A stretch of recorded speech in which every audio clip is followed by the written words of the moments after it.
Kita mulai ya. Assalamualaikum warahmatullahi wabarakatuh.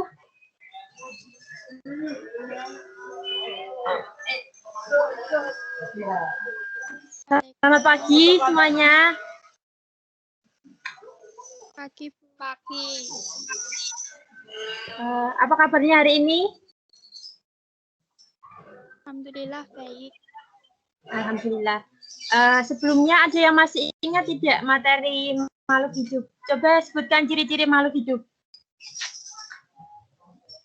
Bernapas, bergerak, bergerak.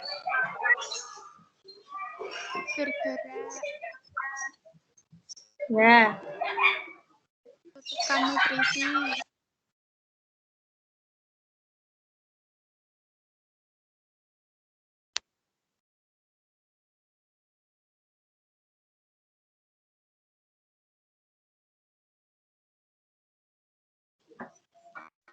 Ya benar, ingat-ingat ya.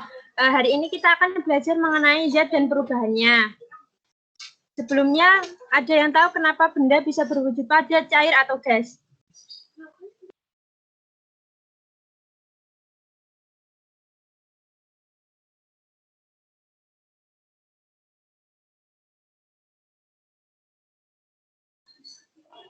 Belum tahu ya, nanti kita akan belajar tentang itu. Oh iya, sebelum mulai pembelajaran, marilah kita berdoa terlebih dahulu. Berdoa mulai.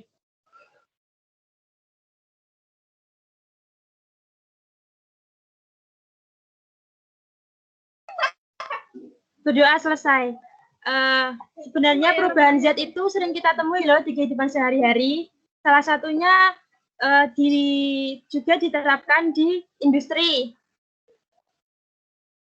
Salah satunya di LPG. Nah, LPG itu gasnya propana dan butana. Dalam keadaan ruang berbentuk gas, berwujud gas. Tapi saat adik-adik menggoyangkan gas LPG itu seperti berwujud cair. Kenapa? Karena saat dimasukkan, gas itu dilakukan dengan tekanan tinggi, sehingga jarak antar partikel semakin mendekat. Itu kenapa gas berubah wujud menjadi cair.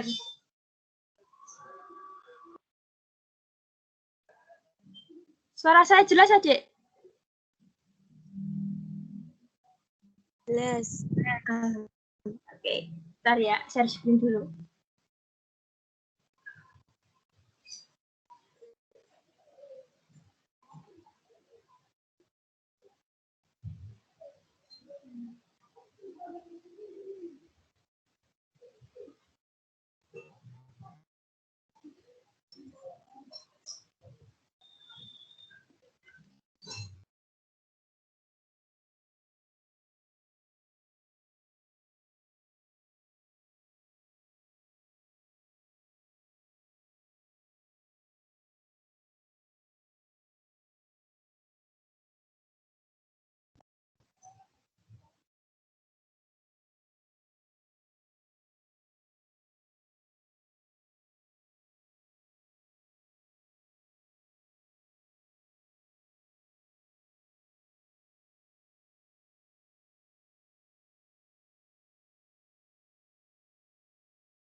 Sudah terlihat di PPT-nya?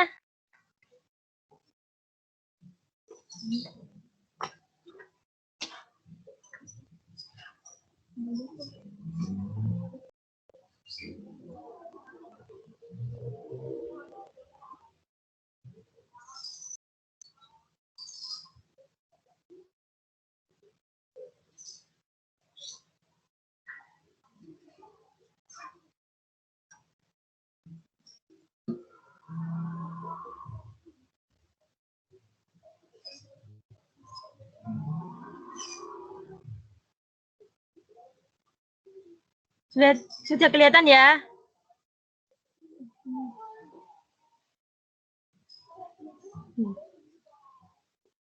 Jadi ya, zat dan perubahannya. Setelah mempelajari zat dan perubahannya, siswa diharapkan mampu menjelaskan fenomena-fenomena yang terjadi di lingkungan sekitarnya yang berkaitan dengan zat dan perubahannya. 2. Siswa mampu mendesain dan mengevaluasi penyelidikan ilmiah yang berkaitan dengan zat dan perubahannya. 3. Siswa mampu menyelidiki fenomena perubahan zat dengan teliti. 4. Siswa mampu menafsirkan susunan partikel pada berbagai wujud zat melalui penalaran. 5. Siswa mampu menerjemahkan data dan bukti-bukti secara ilmiah tentang zat dan perubahannya. Kita mulai dari pengertian zat ya. Zat atau materi adalah sesuatu yang memiliki massa dan menempati ruang. Ada yang bisa memberi contoh materi atau zat?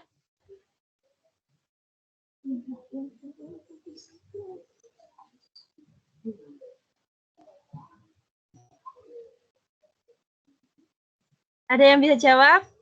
Apa contoh materi atau zat?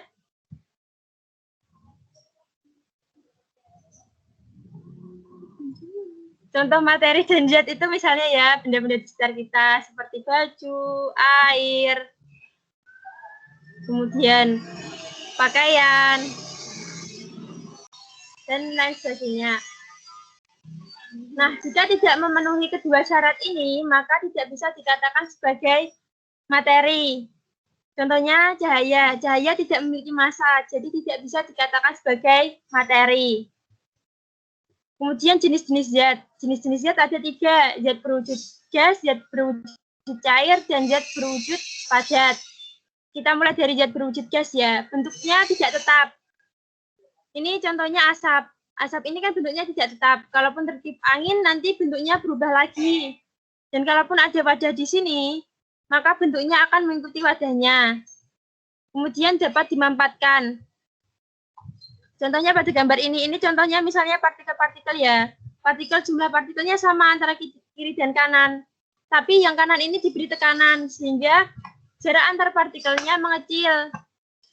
Menyebabkan volumenya juga mengecil. Ini juga diterapkan di industri LPG ya, seperti yang saya jelaskan tadi ya. Jadi volume gas bisa dipengaruhi oleh tekanan. Semakin besar tekanan yang diberikan, maka volumenya akan semakin kecil. Contohnya asap, udara, gas pengisi balon udara, dan lain sebagainya. Kemudian zat berwujud cair. Ciri-cirinya bentuknya tidak tetap, sama seperti zat berwujud gas. Kalau dimasukkan ke dalam gelas, bentuknya akan seperti gelas. Jika dimasukkan ke dalam botol, bentuknya juga akan seperti botol. Jika dimasukkan dalam ember, bentuknya juga akan seperti ember. Bedanya, kalau zat berwujud cair itu volumenya tetap. Kalau 1 liter, ya 1 liter dimasukkan ke wadah manapun, tidak bisa dikompresi. Contoh zat cair adalah air, oli, minyak, alkohol, bensin, dan lain sebagainya. 3. Zat berwujud padat. Ciri-cirinya bentuknya tetap. Ini yang membedakan zat berwujud padat dengan kedua zat sebelumnya. Yang ketiga, volumenya tetap. Contohnya ada payung, kamera, bola, dan ini semua contohnya. Kemudian contoh lainnya besi, baju, pensil, kapur, kayu, dan sebagainya. Ada yang ingin ditanyakan?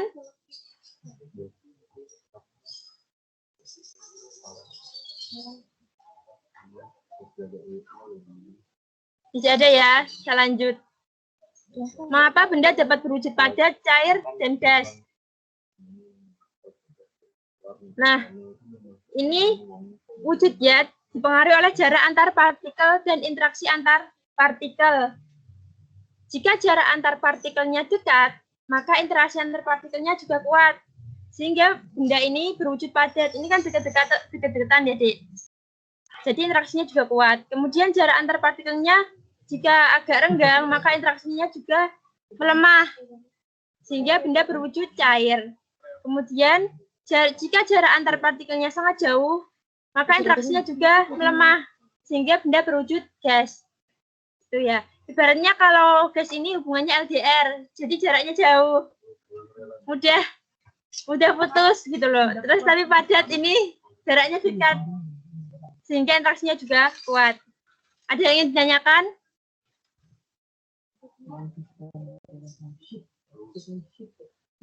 Tidak ada ya, saya lanjut ya. Kemudian sifat materi. Sifat materi ada dua, sifat fisik dan sifat kimia. Sifat fisik itu berhubungan dengan sifat fisika materi, bisa diamati dengan indera. Contohnya warna, rasa, bau, kekerasan, kemagnetan, dan daya hantar listrik. Kekerasan itu benda itu keras atau lunak seperti itu. Kalau kemagnetan, materi itu bisa dijadikan magnet atau tidak. Kemudian daya hantar listrik itu kemampuan materi untuk menghantarkan listrik. Dua sifat kimia, menggambarkan kemampuan materi untuk bereaksi dengan materi lain dan membentuk materi baru. Nah ini, kalau kimia itu kemampuan untuk bereaksi. Contohnya keterbakaran, ionisasi, dan reaktivitas. Keterbakaran itu kemampuan materi untuk terbakar. Contohnya, bensin lebih mudah terbakar daripada kertas. Kemudian ionisasi. Ionisasi itu dialami oleh senyawa ion yang dilarutkan dalam air. Nah, ionisasi ini bisa diidentifikasi salah satunya dengan uji nyala lampu yang menggunakan rangkaian seperti ini. Mungkin adik-adik sudah pernah praktek ya waktu SMP. Nah, ini elektroda biasanya menggunakan isi batu baterai. Nah, ini larutannya. Ini kabelnya, ini baterainya, dan ini lampunya. Nah, jika suatu senyawa itu mengalami ionisasi, misalnya NaCl, jika dilarutkan dalam air akan mengalami ionisasi menjadi Na+ dan Cl-. Nah, jika senyawa ini senyawa ion, maka akan timbul gelembung di sini, atau lampu akan menyala. Jika kedua ciri-ciri itu tidak timbul, maka senyawa itu bukan senyawa ion, tidak mengalami ionisasi. Selanjutnya reaktivitas. Reaktivitas itu kemampuan materi untuk bereaksi. Jika mudah bereaksi maka dikatakan reaktif, jika tidak mudah bereaksi maka dikatakan non-reaktif. Sampai sini ada yang ditanyakan? Dijawab aja nggak apa-apa, kalau nggak ada ya saya lanjut. Kalau ada silahkan. Tidak. Oke, lanjut ya. Ini tembaga ya, warnanya kuning kemerahan. Kuning kemerahan kan bisa kita lihat secara langsung. Itu maksudnya sifat fisis. Kemudian mudah dibentuk. Mudah dibentuk itu juga kita bisa amati. Misalnya kita bengkokkan, kita potong, kan bisa kita rasakan secara langsung. Kemudian konduktor listrik. Konduktor listrik itu berarti materi mudah menghantarkan listrik. Itu kenapa tembaga digunakan sebagai bahan kabel. Kemudian kurang reaktif terhadap oksigen sehingga tidak mudah mengalami korosi. Nah, sifat kimia ini berhubungan dengan materi lain. Kan ini kurang reaktif, berarti tidak mudah bereaksi dengan oksigen. Itu kenapa dia tidak mudah korosi, karena korosi itu diakibatkan oleh reaksi dengan oksigen. Dua, bereaksi dengan HCl, pekat dan panas menghasilkan gas hidrogen. Nah, ini bereaksi dengan HCl kan hubungannya dengan senyawa lain kan. Nah, itu yang perlu ditekankan bahwa sifat fisis itu bisa diamati dengan indera. Sedangkan sifat kimia, kemampuan zat untuk bereaksi dengan zat lain. Oke, lanjut ya. Kemudian perubahan materi. Perubahan materi itu dipengaruhi oleh energi. Jika tidak ada energi, maka tidak akan terjadi perubahan materi. Energi bisa berupa energi listrik, energi kimia, panas, kemudian tekanan, dan lain sebagainya. Nah, jika suatu benda itu dibiarkan, tidak ada kontak dengan benda lain, maka tidak akan terjadi perubahan. Perubahan materi ada dua, perubahan fisika dan perubahan kimia. Yang pertama perubahan fisika ya. Perubahan fisika itu perubahan yang tidak menghasilkan materi baru. Contohnya ini. Contohnya ini gelas yang pecah ya. Sebelum pecah kan dia terbuat dari kaca ya. Jadi sebelum pecah dia kaca. Setelah pecah juga masih kaca. Jadi tidak ada zat baru, tidak ada materi baru. Kemudian ini contohnya air yang diberi pewarna. Sebelumnya juga air, setelahnya juga masih air, cuma berbeda warna saja, tidak ada reaksi. Perubahan fisika juga mencakup perubahan wujud. Kita mulai ya, dari ini diagram perubahan wujud. Dari gas menjadi cair, mengembun. Contohnya, terbentuk embun di pagi hari. Saat teman-teman jalan-jalan pagi, mungkin menemukan embun di atau titik-titik air di rumput. Nah itu awalnya kan uap air berbentuk gas, kemudian menjadi cair, menjadi air, kemudian cair menjadi gas atau menguap. Contohnya saat kita merebus air, kan ada uap-uapnya setelah mendidih ya. Nah itu salah satu contoh cair menjadi gas. Kemudian gas menjadi padat atau mengkristal. Contohnya terbentuknya bunga es di freezer. Nah di sekeliling kita ini kan gas-gas ya, cuma kita tidak bisa melihatnya. Nah di freezer juga tidak sengaja kemasukan gas. Kemudian saat didinginkan, gas itu menjadi padat, menjadi bunga es. Seperti itu. Padat menjadi gas, menyublim. Contohnya kapur barus yang kita letakkan di lemari, lama-kelamaan akan hilang. Nah, itu kapur barus yang berwujud padat. Kemudian menjadi gas, sehingga baju kita menjadi wangi.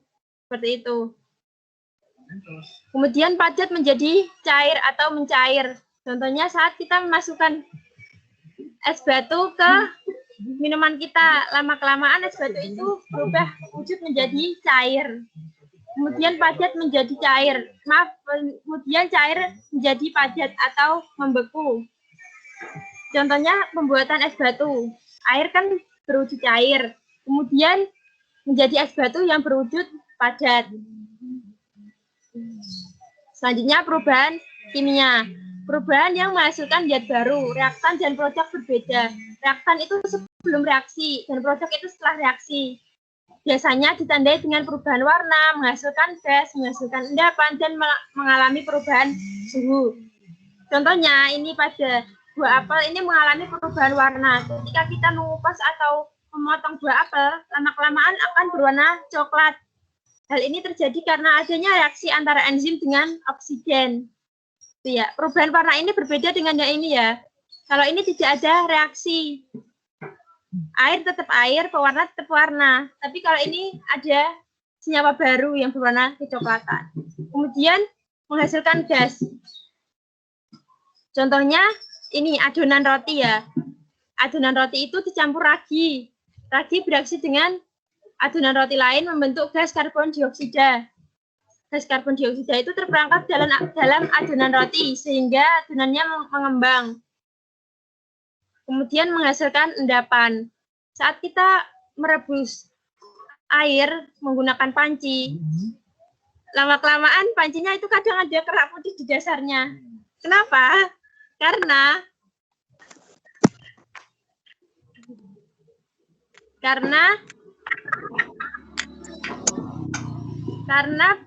air itu mengandung mineral-mineral, salah satunya kalsium. Kalsium bereaksi dengan air, dipanaskan, membentuk endapan. Selanjutnya mengalami perubahan suhu. Contohnya tempe. Saat kita beli tempe yang masih fresh, tempe itu kan panas, hangat ya. Itu bukan sengaja dipanaskan, tapi karena adanya reaksi di dalam tempe ini. Jenis reaksinya namanya eksoterm, yang menghasilkan panas. Sampai sini ada yang ditanyakan atau belum paham?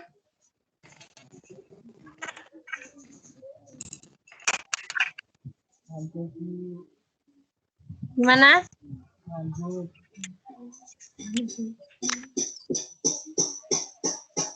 Saya lanjutkan ya.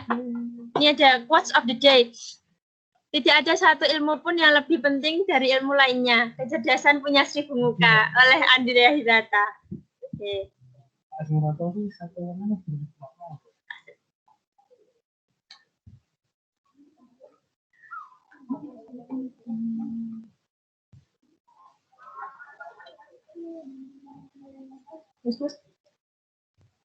Ya masih ada yang dibingungkan? Yang ditanyakan? Tidak ada. Kalau tidak ada saya ini akan menampilkan video perubahan kimia ya.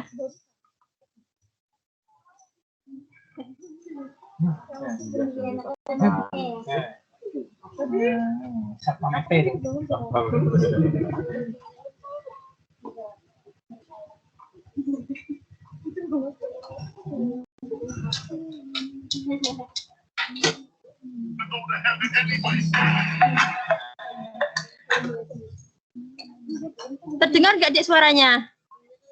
Tidak ada videonya, Bu. Suaranya ada?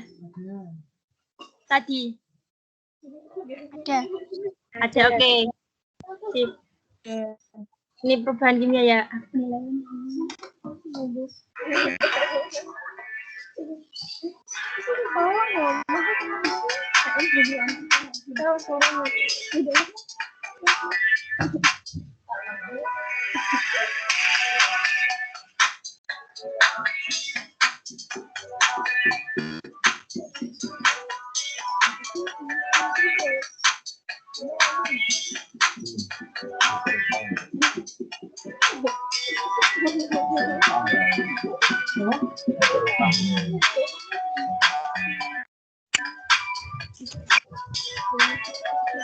Ini hidrogen peroksida tambah pewarna.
Air dicampur kalium permanganat,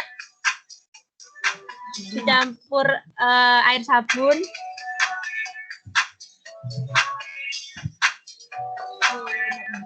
campur hidrogen peroksida. Ini jangan dicoba ya di rumah soalnya panas.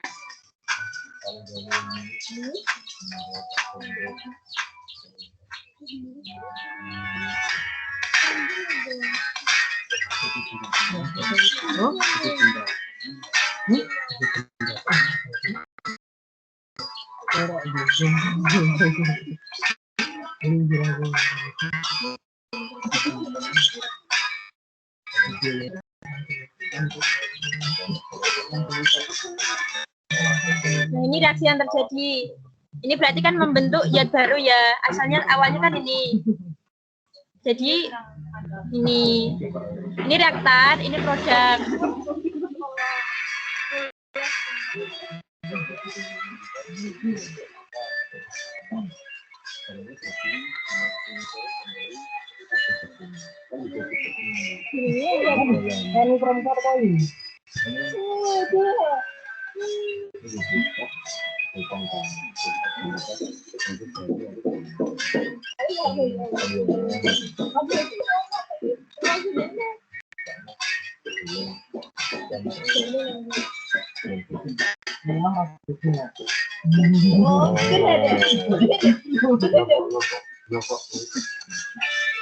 Nikai kalium iodida, timbal nitrat dicampur. Nggak ada videonya, Bu.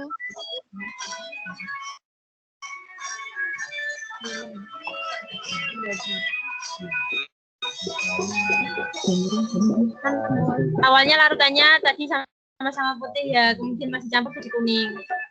Ini ada titik-titik. Aku tidak ada videonya. Videonya tidak muncul. Gimana? Videonya gimana, Dek? Tidak.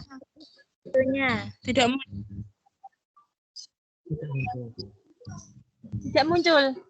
Dari kapan? Dek. Sudah lama? Dari tadi, Bu. Tadi. Dari tadi. Maaf ya, Dek. Saya tak ulangi lagi.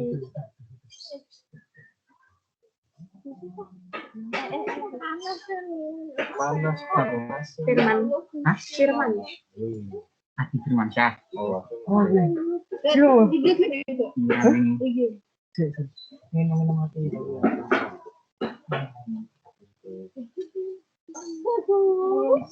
Ini semalam ya. Ini udah kelihatan, Dek? Belum. Belum. Aku Anggini, ya. Aku Anggini.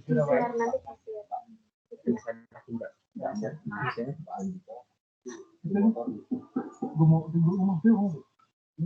Mata dewa.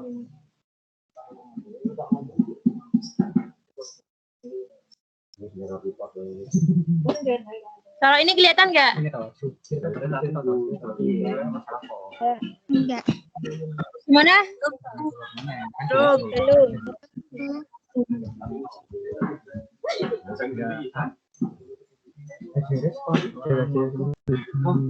Jadi ngomongin lagi. Indonesia tidak ada siapin. Nah, kalau misalnya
gimana tuh? Pasti dong. Kelihatan nggak, Dek? Kelihatan nggak, Dek? Enggak, Belum, Bu. Tidak. Belum. Tidak. Ini juga belum. Belum. Belum. Saya kirim ke Microsoft Teams aja ya linknya. Ya, Ya, baik. Bu. Ya, Bu.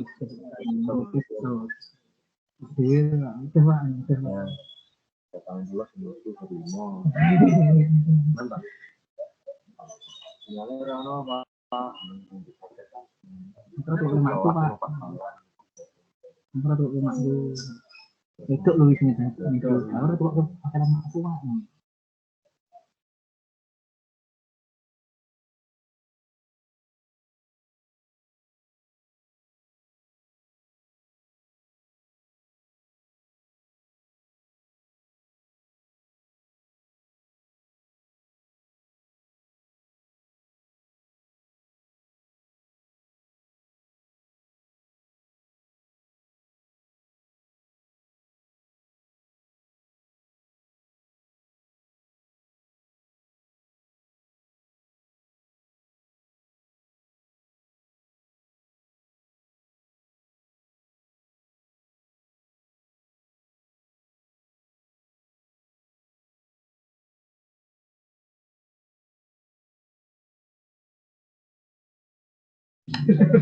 Sudah saya kirim ya, Dek. Silakan ditonton dulu ya, nggak apa-apa. Ini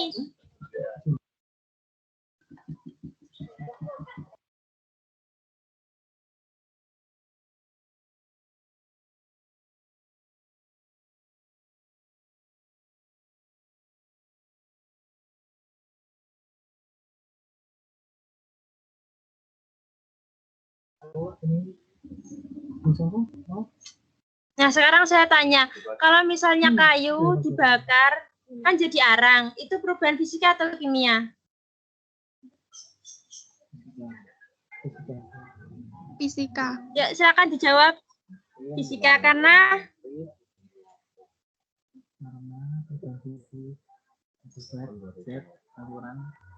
Karena berubah wujud. berubah wujud.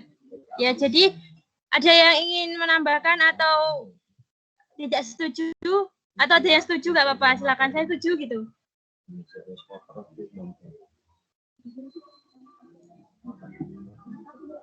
Gimana? Yang setuju siapa? Setuju. Setuju. Yang tidak setuju?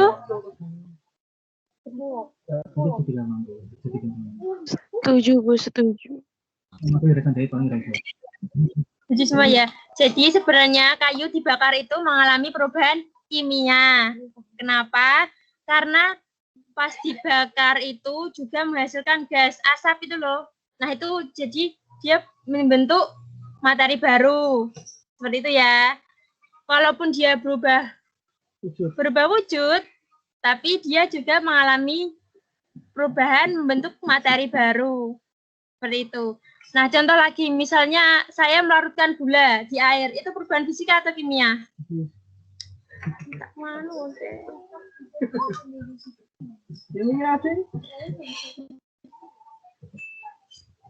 Ya, silakan.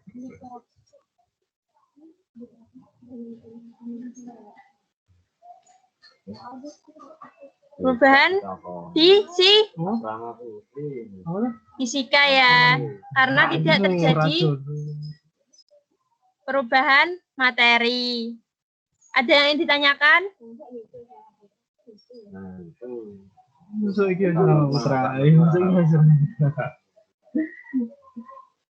Ada yang ditanyakan tidak? Kalau enggak saya yang tanya. Tanya terus.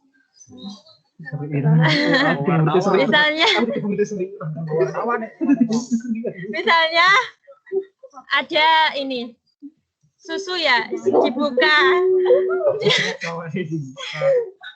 di udara terbuka, lama-kelamaan kan basi ya. Itu termasuk perubahan fisika atau kimia?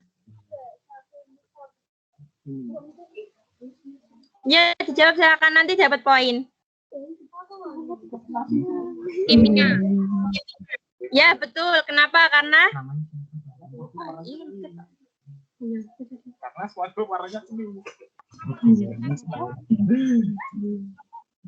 keras lagi, Dek.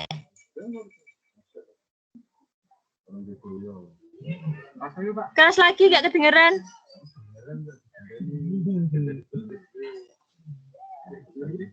Mas, sorry ya, tasnya ada ternyata.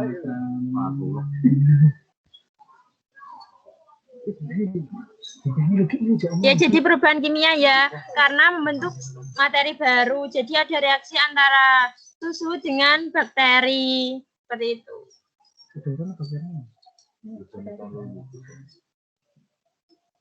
Ada yang mau menyimpulkan pelajaran kali ini? Enggak, jadi kita masih baik. Ada yang ingin menyimpulkan? Kita tadi belajar apa aja?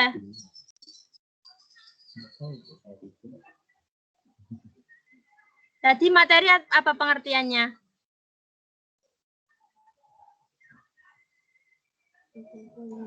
Pengertian Sesuatu zat. yang ya apa? Pengertian zat, benar. Kita belajar Sesuatu pengertian yang zat. memiliki massa dan menempati ruang.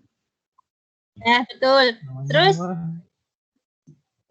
Terus belajar apa lagi? Jenis zat. Ya, betul. Ada berapa?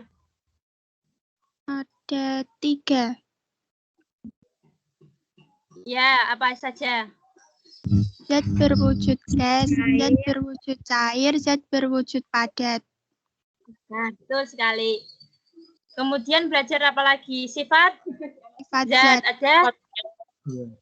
Ada Dua, sifat fisik. fisika dan Ya. kimia. Sifat fisik dan sifat kimia.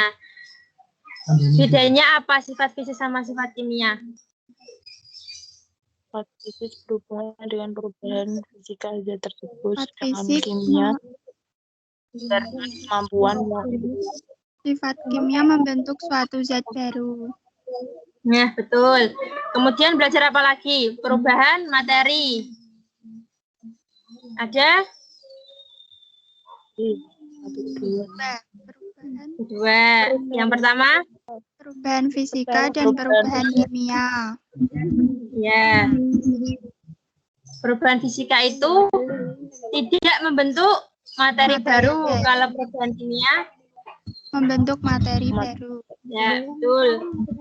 Ya, terima kasih ya hari ini sudah ikut berpartisipasi dalam pelajaran kali ini. Saya mohon maaf karena tadi tidak bisa menayangkan video. Dan adik-adik yang belum mengerjakan tugas, silakan tugasnya dikerjakan. Terima kasih banyak. Sebelumnya foto dulu yuk. On cam ya, saya tunggu.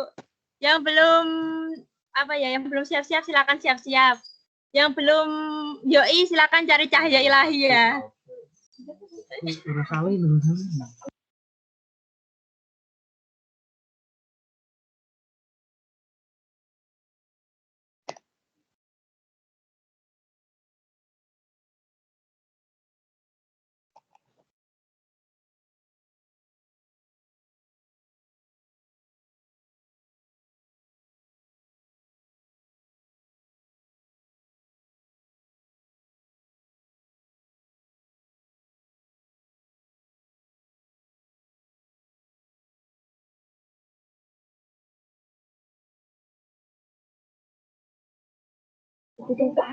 Ini nggak ada yang mau on kamera. Yaudah kalau nggak ada saya foto sendiri. Gimana?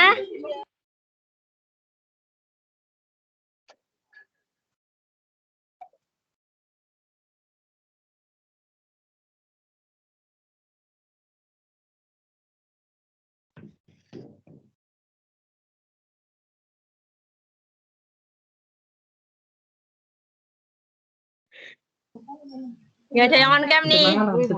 Foto sendiri ya saya. udah ini loh Bu. Nggak keluar di sini, Dik. Pak Sowan. Oke. 1, 2, 3. 1, 2, 3. Oke. Makasih semuanya. Silakan boleh live dan tetap semangat. Have a nice day. See you next time. Wassalamualaikum warahmatullahi wabarakatuh. Waalaikumsalam. Salam ya, Dek. Warahmatullahi wabarakatuh.